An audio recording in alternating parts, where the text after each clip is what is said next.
welcome to Emma's ESL English. Okay, part 2. So we are continuing a little bit of reading from Terry Pratchett's Wintersmith, a story about Tiffany Aching, a young witch.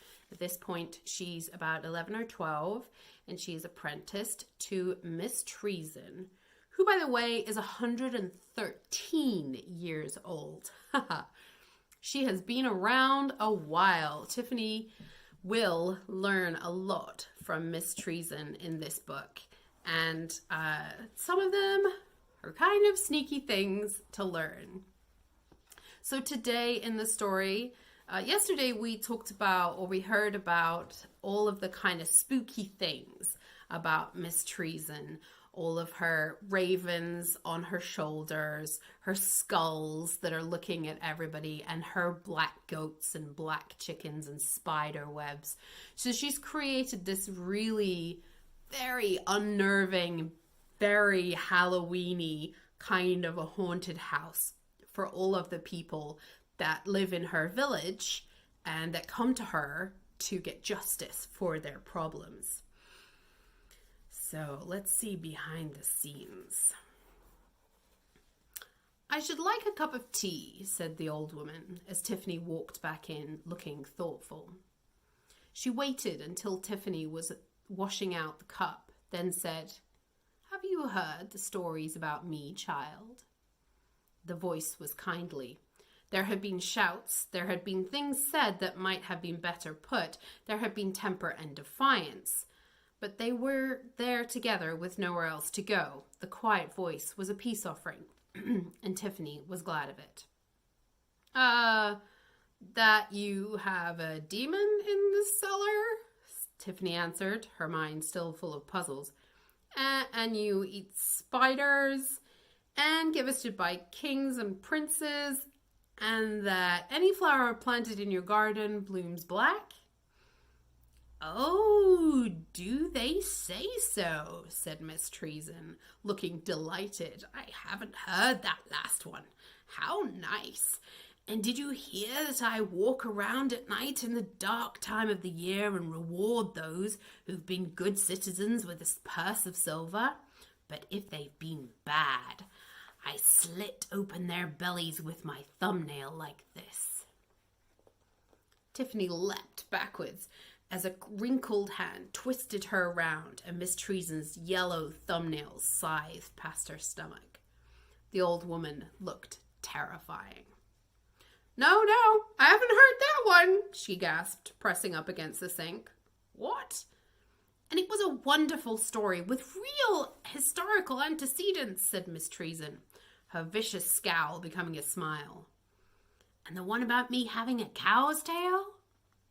"A cow's tail? No." "Really? How very vexing," said Miss Treason, lowering her finger. "I fear the art of storytelling has got into a pretty bad way in these parts. I really shall have to do something." "This is just another kind of Boffo, right?" said Tiffany. She wasn't totally sure. Miss Treason had looked pretty scary with that thumbnail. No wonder girls left so quickly. "Ah, you do have a brain after all." "Of course it is. Boffo, yes. A good name for it. Boffo, indeed. The art of expectations. Show people what they want to see. Show them what they think should be there. I've a reputation to keep up, after all." Boffo, Tiffany thought. Boffo, Boffo, Boffo. She went over to the skulls and picked one up and read the label underneath, just like she had done a month ago. This is the label. "Ghastly Skull, number 1, price, $2.99. The Boffo Novelty and Joke Shop. Number 4, 10th Egg Street, Anhk Morpork. If it's a laugh, it's a Boffo." "Very lifelike, aren't they?" said Miss Treason, clicking back to her chair. "You can say that about a skull, of course. The shop sold a wonderful machine for making spider webs. You poured in this sticky stuff, you see, and with practice quite good webs could be made. Can't abide these creepy crawlies, but of course, I've got to have webs. Did you notice the dead flies? Yes, said Tiffany, glancing up. They're currants. I thought you had vegetarian spiders. Well done. Nothing wrong with your eyes, at least. I got my hat from there, too. Wicked Old Witch number 3. A must for scary parties. I think it was. I've still got their catalogue somewhere, if you'd be interested. Do all witches buy from Boffo? Said Tiffany. Only me, at least around here. Oh, and I believe old Mistress Breathless over in Two Falls used to buy warts from there. But why? Said Tiffany. And she couldn't grow them. Just couldn't grow them at all. Poor woman. Tried everything. Face like a baby's bottom her whole life. No, I mean, why do you want to seem so... Tiffany hesitated and went on. Awful. I have my reasons, said Miss Treason. But you don't do these things the stories say you do you? Kings and princes don't come to consult you, do they? No, but they might do, said Miss Treason stoutly, if they got lost, for example. Oh, I know all about those stories. I made up most of them. You made up stories about yourself? Oh, yes, of course. Why not? I couldn't leave something as important as that to amateurs. But people say you can see a man's soul. Miss Treason chuckled. Yes, didn't make that one up. But I'll tell you, for some of my parishioners, I'd need a magnifying glass. I see what they see. I hear with their ears. I knew their fathers and grandfathers and great-grandfathers. I know the rumors and the secrets and the stories and the truths. And I am justice to them, and I am fair. Look at me. See me. Tiffany looked past the black cloak, the skulls, and the rubber cobwebs, and the black flowers, and the blindfold, and the stories, and saw a half-deaf and blind old lady. Boffo made the difference.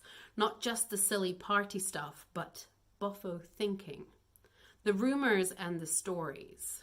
Miss Treason had power because they thought she did. It was like the standard witch's hat. But Miss Treason was taking Boffo much, much further. All right, that's it. It's too much fun.